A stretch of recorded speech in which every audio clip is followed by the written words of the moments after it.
அழகான மலைகள், இதமான காற்று, அந்த காற்றுக்கு நடுவில் கொஞ்சம் சிலிர்க்க வைக்கும் குளிர், இது எல்லாத்தையும் சுற்றி நண்பர்கள், நிறைய சொந்தங்கள், இந்த எல்லாத்தையும் ரசிச்சுக்கிட்டு சாதாரணமாக வாழ்ந்த 2 பேர் தான் நாங்களும். இப்படி போன எங்கள் லைஃப்பில் 3 வருஷத்துக்கு முன்னாடி திடீர்னு ஒரு நாள் எங்களோட பேக்ஸ் எல்லாம் பேக் பண்ணிவிட்டு கொஞ்சம் புன்னகையும் நிறைய சோகத்தையும் எல்லாரோட அன்பையும் ஏற்றுக்கிட்டு ஊரை விட்டு ரொம்ப ரொம்ப தூரமாக ஒரு ஊரை நோக்கி பயணித்தோம்.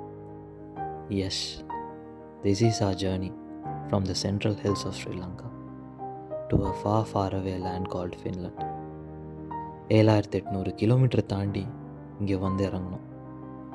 இங்கே என்ன பண்ண போகிறோம், எதை நோக்கி போகிறோம், எதுக்காக வந்தோம், இது எதுவுமே கரெக்டாக தெரில. But life had its own plans.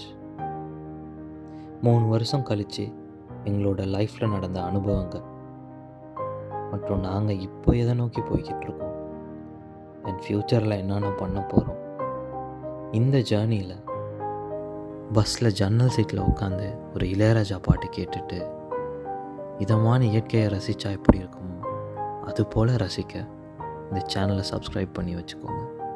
And stay tuned. This is DP and Sri, and இது அவளும் நானும்.